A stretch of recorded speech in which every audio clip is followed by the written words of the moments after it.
Good morning, middle school moms. Elisabeth Stitt with Joyful Parenting Coaching.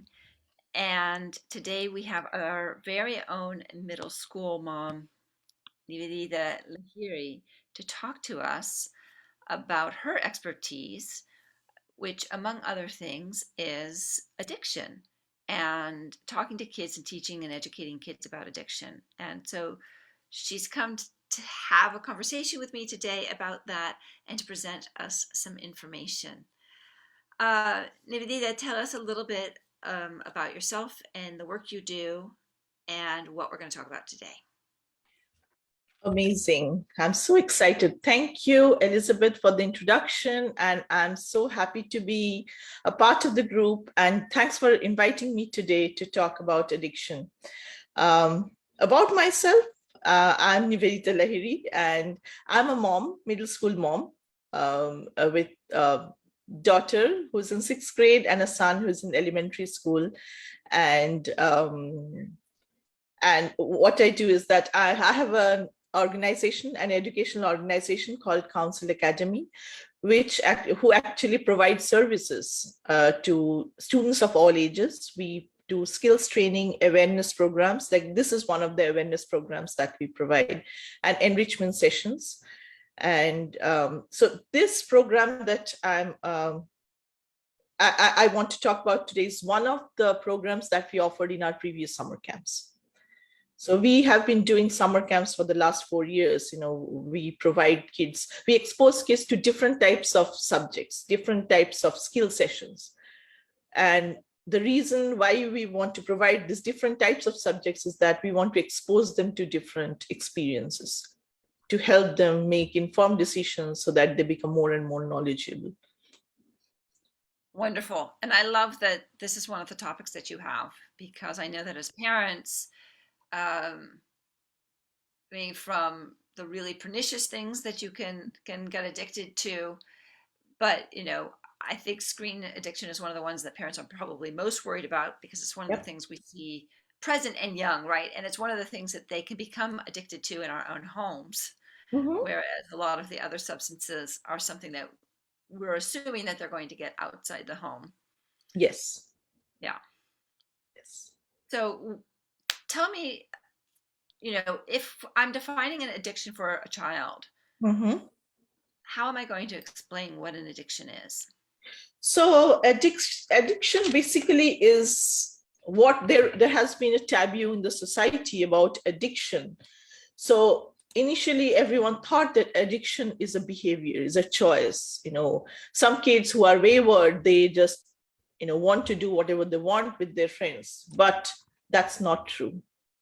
With the modern research and the physicians and the scientists we have who had been studying this type of behaviors and addictions, it is a disease. And this disease needs to be treated. It's not a behavior, it's not a choice, and we cannot blame the person because he or she is suffering from a disease that needs counseling, that needs therapy, that needs treatment. Okay, so I'm a little bit unclear. The first step to avoiding the addiction or to stopping the addiction? It's always best to avoid. Avoiding, stops all the future problems that's going to come. Of course, there are treatments, and for people who have already become addicts, there is treatment, there are medicines, there is therapy, but it's a very painstaking process. It takes a long time to come out of it. So if it's possible to educate the children from before, like the young kids who are going to middle school, even they're in elementary school, if we start talking to them about this, the consequences that it might have on their lives if they indulge in this, showing them examples. Like with my children, I taught them about human body from like when they were like 6 7 years old, and then I make that background, I give them that knowledge, and then I start talking to them, what are these addictive substances going to do to your organs? So if I give them that information, that awareness before, they're never going to do this once they know what's going to happen to them. So this has been my approach. So Well, and the interesting thing is mm-hmm. knowing that we do that. I mean, I love the idea of teaching it to like a fourth and fifth grader because their ability to think abstractly and to understand more complex ideas has maxed out before the prefrontal cortex starts going Oh, under construction and getting in the way, and the adolescent impulse control issues come up, right? mhm, So in some ways, a fourth or fifth grader is going to be more receptive to absolutely. the information, and the information is going to have a bigger impression. To point out here that, right, it's not apples to apples, Mhm. because the behavior in an adult, which in an adult brain can handle, Uh-huh. is having such a different effect on a child. But that's a disconnect that the child's making, right? Yes. So that there may well be um, people using substances Mhm. in their life, but it's not necessarily abuse on the adult brain. Yes. But the same behavior on the developing brain is Oh, going to lead to an addiction oh, much more quickly. yeah. Because young brains are very, they're growing at an alarming rate. And anything, any bad thing, any poisonous thing that affects it, it will damage it more. And generally, you'll see any addiction, generally, they start when the kids are like teenagers. You won't find anyone getting addicted to generally substances when they're adults. Very rare, very rare. Yeah. And I think this idea that the effect on the brain is, and I sometimes think about one way to demonstrate this concretely to children is Mhm. that you know if I've got a big potted plant and a little potted plant, and I Mhm. give the appropriate amount of, if I give the cup of water to the big plant can absorb it and handle it, and it can be a part of a healthy lifestyle. Mhm. Not that, I mean, we know that cigarettes aren't part of a healthy lifestyle, but Oh, um, there's certainly a lot of things which can be part of a still essentially healthy lifestyle. But that same cup given to the little pot is going to mhm. drown it completely, Yeah. and it's going to kill the plant. But yeah, I'd like to mention that any addictive substance, um, it's not it's not healthy or even okay for even adults. For children, it's devastating because they damage actually basically. But even with adults, we are going to talk about that later. They lead to chronic diseases. And it's so bad that they could shorten the lifespan as well. Well, So and at the same time, then how do you? Yeah, I know my pediatrician talks about sugar as an addictive, an addictive and poisonous substance. oh, sugar is Um, compared to cocaine. It has similar neural pathway. The way it affects is similar neural pathway I mean, the way it works is just like cocaine. So it's as right. equally as bad. But people don't think. People say, oh, And it's yet, fun. we can't. It would be very hard to just tell our children no sugar, no sugar, period, right? So, I think I think maybe not a healthy lifestyle, but a reasonable lifestyle, Yeah. right? I think we need to help kids see that, right, if they can, that the cost of engaging or starting with things when they're young is so much greater. That's the little plant being drowned, Yeah. right? Yeah. So that, at the very least, if we can get, if we can push out the onset, Hmm. we're already going to have gone to a long way towards probably assuring that the substance, that it doesn't become an abuse of the substance. Yeah. Yeah. But the problem with these addictive substances is that I'm going to talk about the substances that cause addiction. They are so deadly. They Whenever the first step, as I mentioned before, the first step is generally it determines what will happen to that person. So these substances, for example, nicotine in cigarettes or alcohol, it stimulates directly that part of the brain which controls the emotions. So that part, then there's release of a substance called dopamine. Again, I'm trying to make it simple. So once that substance is secreted, it will cause a very pleasant memory of that substance in the brain. And the brain will want to do it again and again and again. So that's the deadliest part. That's why we tell the children never ever start. Because everyone is not blessed with genetics. Some people are there who are blessed with genetics, nothing happens to them. Fortunately, I'm one of them. I'm not addicted to tea. I'm not addicted to coffee. No drinks, no smoking, nothing. It's not that I have never tried. I did, but nothing happened to me. So everyone might not be blessed. So, and once that starts, if that molecule starts, starts getting secreted, that will start the cycle. And not long before, it's going to overwhelm the brain, and the brain will become dependent on that substance. So this is how the addiction develops and becomes a full-blown disease. So it's very scary. Yeah, indeed, it is very scary. So one of the ways in which people, obviously we get it, we expose ourselves to the risk of addiction by taking substances, addictive substances. Yeah.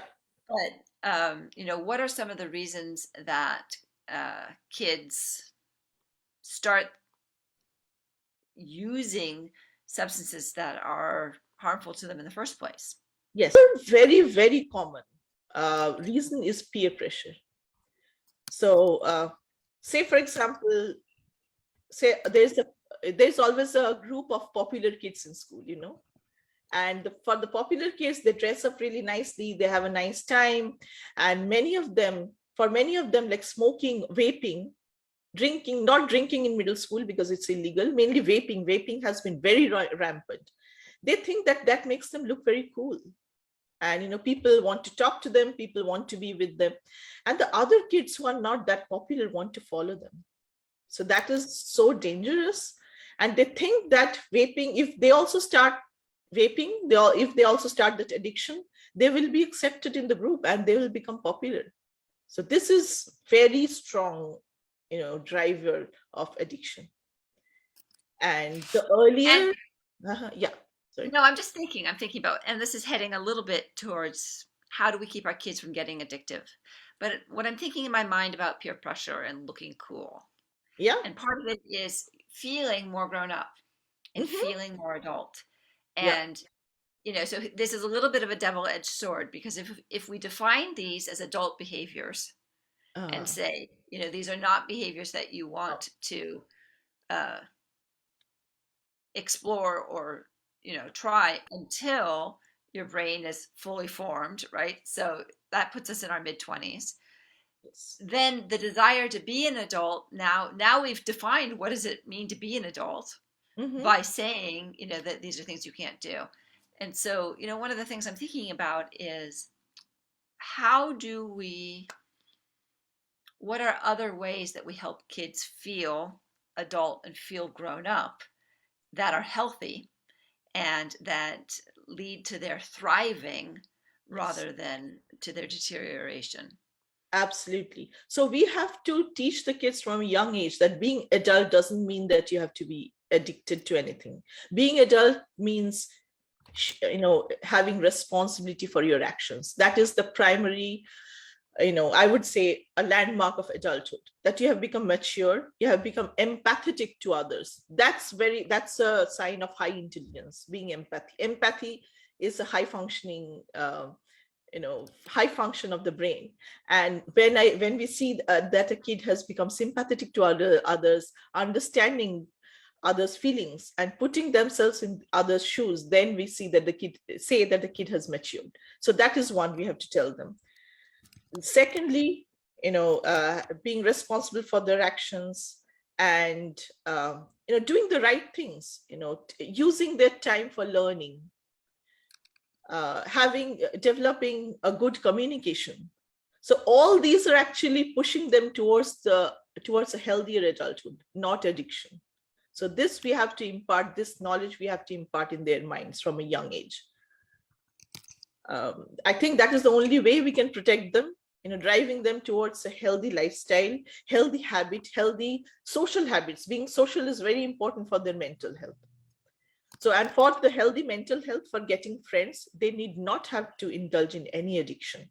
And any person, and also please mark this word because it's very important, teaching them to avoid such people who ask them to get addicted. They are not good company and they're not their friends. So anyone who tells them, oh, try this cigarette or try vaping, this is a new thing, absolutely start avoiding that person because they mean no good. And we do know that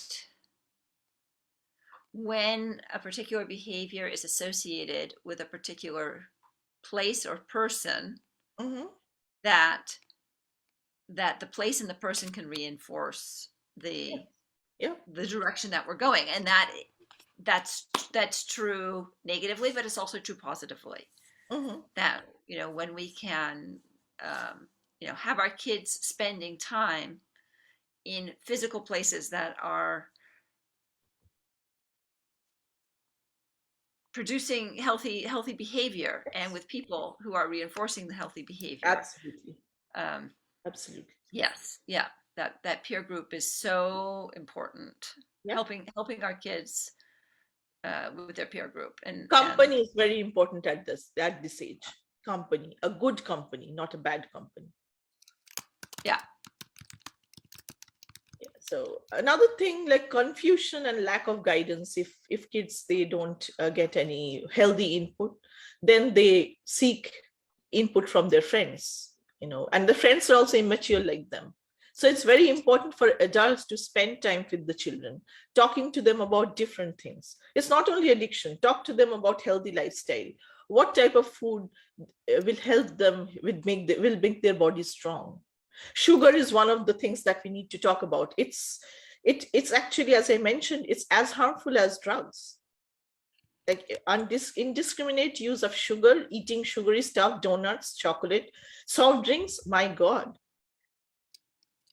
it can damage their organs from an early age, develop juvenile diabetes. And diabetes is so bad, it appears like a chronic disease that many people have.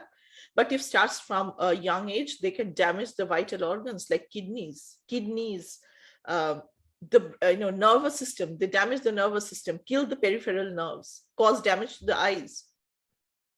It can do us harm them so much. So we need to talk. That's why health education, talking about nutrition, talking about addiction as a whole is very important, so that they can lead a healthy life. That is the aim: healthy adulthood, healthy long life. Yeah. Yeah. And of course, we have to set the example. Yeah. So that's why I'm here for. That's what we do. Getting hold of kids from an early age and talk to them. That's what we do. Talk, spread the message, give them the information. If they have information, that's the only thing, very small thing for a healthy life ahead. Small information so that they know what will happen to them if we do this. What will happen to us if we do this substance abuse, or if we do this dangerous behavior? What will happen to us? So I know that, some of the research with substances that have been around for a long time are very clear, very deep, very compelling. Yeah. It's a little bit harder when I think about screen time, for example. Oh, yeah. Yeah.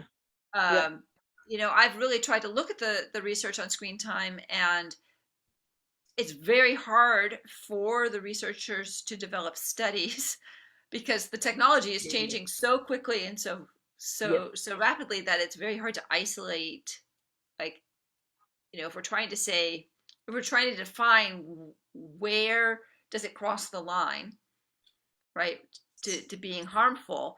It's just a moving target and then we get new technologies and new things. And so, we do study with something and then we find the kids have shifted to something else. Yes. What can you tell me about screen addiction?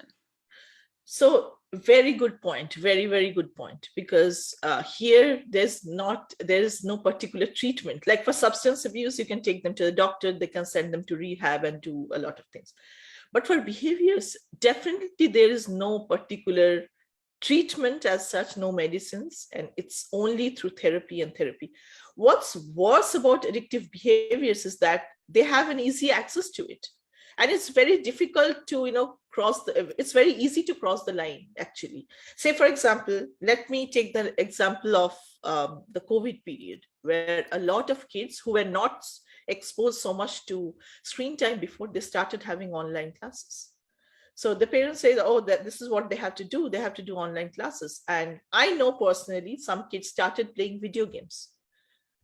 The parents are thinking they're doing homework, but actually they're not. They're playing Roblox, or they're doing, scratch projects, and they are spending hours on computer doing nothing, waking up at nights, like long hours at night without sleep. They're so addicted to not only video games. I've known that many young kids, they like to surf, internet. That's worse. That is worse. Let me tell you why I think it's not only the screen time, like playing games, is worse. There are many online sites where the kids, like Roblox is one of the video games that have online accounts, and there are other people who chat with them. You don't know who is hiding there. You don't know who is talking to the children. They are acting as other players or other kids or even friends with fake IDs, and they ask personal questions. They try to get personal stuff from them, because the kids are innocent. They don't have awareness. They don't know. They think they're friends, right? And this is a totally new conversation, a new topic called cybercrime. So with cybercrime, the victims, they are mainly teenagers who are unaware, and I just mentioned. And the nature of crime is mainly, this information is used by hackers. They could be disguised as friends. They hack for personal photographs from social media. They could do blackmailing using that. They can Photoshop the pictures and do so many things. They have all sorts of expertise. And they can extract money, ask money. They can, lure these kids, say, you can earn thousands of dollars if you do some job for me. And those jobs are mainly like drug peddling or doing all other crazy stuff. Even cyberbullying is also one of the major cyber crimes. Say they target some kid and they do all sorts of body shaming, saying that, I've read so many reports, like insulting them and spreading rumors about them, on social media, and everyone can see. That has driven kids to suicide. It's so deadly. This everything. So you're a middle school mom. You've got a sixth grader. Uh-huh. I assume that your daughter has to be on the computer some of the time for school. Mm-hmm. Yes. So how do you manage screen time in your household? Absolutely, great question. First of all, I have talked to her about all this. The presentation what I'm talking to you, I have talked to her about it. And actually, she was the girl who was playing Roblox, I mentioned to you just before. So she was found to play Roblox during her, last year, 5th grade, when she was doing her online. So I talked to her about it, about what could happen. And she got scared, actually. But she still played Roblox with a couple of her friends. I said that, okay, you can play Roblox, but you have to know that person, the one you are playing with, that they actually exist. So she actually played with 2 of her classmates whom I knew, not with some foreign person. Don't accept any invite from a person whom you have not seen before, and never share anything personal with a person, even if it's your friend. Don't type anything online, say anything personal, any information, or sharing any picture. If you want to show any picture, you just take your phone and show it to them in school. You don't share anything online. So these are some of the guidances that I gave her, and I think she follows them, fortunately. And that's how I was able to protect her. sharing some very basic information. They are not difficult at all. But if these practices are done, are maintained, it can save children from many of these cybercrime activities. And in terms of the addictive powers, the dopamine powers of the screen, Mhm. um, do you limit her time? Do you Yes. take her devices? Are they housed where Yes. she can't get them? Uh-huh. So yes, her screen time is definitely limited. She goes to school now in person. When she comes back, I ask her, she might get irritated with me, but I really don't care because I tell her that you finish your homework. I give you like 3 hours. She generally has a bunch of homework from different classes. So she does them and I keep on coming and seeing what she's doing. I say, I don't mean to interrupt you or disturb you in your work, but once you're done with your homework, you have to come down because you have other chores to do. She helps me around the house as well. And she also learns music. So she has all these other activities. So she has to spend time. She learns art. She also has her art homework. So what I do is I try to keep her busy with different activities so that she doesn't have time to spend on the screen so much.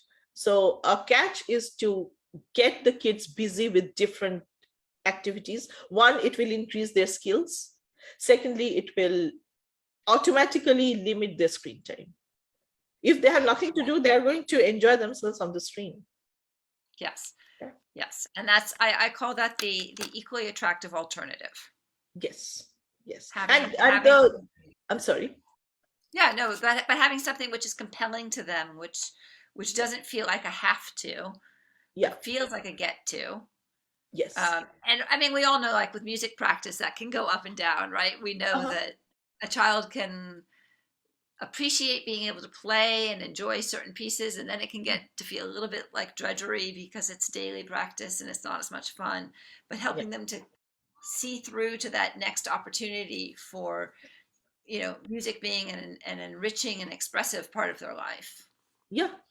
So that is my aim. That is the purpose of my summer camp, to make the kids use the school free time. So if you see our website, it's in the summer camp. So there's a caption, adding value to school free time, so that they don't spend their time, playing silly video games on the internet. So blocking a time of their day so that they use it to learn different types of skills. They may not like everything. I'm not saying that they will like everything they learn, but at least it will give them some experience. Okay, I like this. I hate that. I will never do that in my life. Good. So you know what you like and what you don't like. Yeah, So and middle schools, I mean, and we're thinking about sort of activities as part of college admissions. Middle school is still a great time to try a smorgasbord of different kinds of activities in yes, order to see what is it that they might really latch onto and then be able to do with some dedication. yes. And I'm a big proponent of sports, actually, sports or athletics, anything. I'm not saying that they have to go for competitive sport because it's not for everyone. I understand that. But any type of sport for at least 1 hour a day, if not 1 hour, like 30 to 45 minutes, that will help them remain healthy. Not Yes. competitive, but just for their health. That will take some time off the screen time, adding things, to their plate so that they don't get, you know, a lot of screen Yeah, time. and we're headed towards summer when Yeah. we don't have the structure of school. Mhm. And that's one of the things that I talk to about when we're thinking about summer and creating our plan for summer, to just set the expectation for your kids that, every day is going to include some kind of physical activity. Yes. And you can give latitude of what it is, Mhm. but, you know, it's going to happen. And I usually say, have some backup plans, Yeah. right? So I like to give kids the opportunity to go solve problems themselves and to go find opportunities for themselves, but then let them know that if you don't step up and find something yourself, Yes. this is what it's going to look like. This is what it's going to be Yeah. as a balance. So any So knowledge. I'm sorry. Yeah. So no, Nina, we're getting to the top of the hour, and I do have a hard stop. I need to okay. walk out the door. Okay. Um, in a few minutes. So, what kind of last ideas do you want us to hear? And tell us again where people can find more about the various courses that you offer, and be sure to go back into the Facebook Live and to put the links in. Absolutely, absolutely. So we have a website. It's called www.counsel-academy.com/summer-camp. So I'm going to send you all the information so they can get all the information about our summer camp. And we have year-round courses as well, courses, sessions. The website is not yet updated, but it will soon be. But the summer camp has a lot this year. Like we have 10 different subjects. Our summer camp starts from 5th July and extends up to 26th August. So these 2 months, 5 different subjects and throughout the week. So either they can choose to learn one subject in depth for 4-week courses, or they can choose 1 week to try out everything, like what is in there. So the different options. Yeah, I've kept it very inexpensive. Anyone can come in, like they can, register anytime. I have not kept any, expiration date to that, because I want as many kids to enjoy what we offer, because we believe that what we offer is of great value and it will enrich them. And definitely I'll send you all the links where people can find us. Yeah, just make sure to put it in the Facebook Live. Yes, I will. Put it in the comments. And for those of you who are listening or seeing the replay, you can PM Nivedita, or you can put the comments below, and she's tagged in the comments, so she'll get alerts. Thank you so much for coming and sharing some of your expertise with us today, and bringing some awareness to how proactive we need to be as parents in really helping to prevent our kids from getting into habits that could have lead to a lifetime of regret. Thank you. Thank you so much. I was so delighted to be here, and thank you, Elisabeth, for this opportunity. I'm really grateful, and have a wonderful weekend.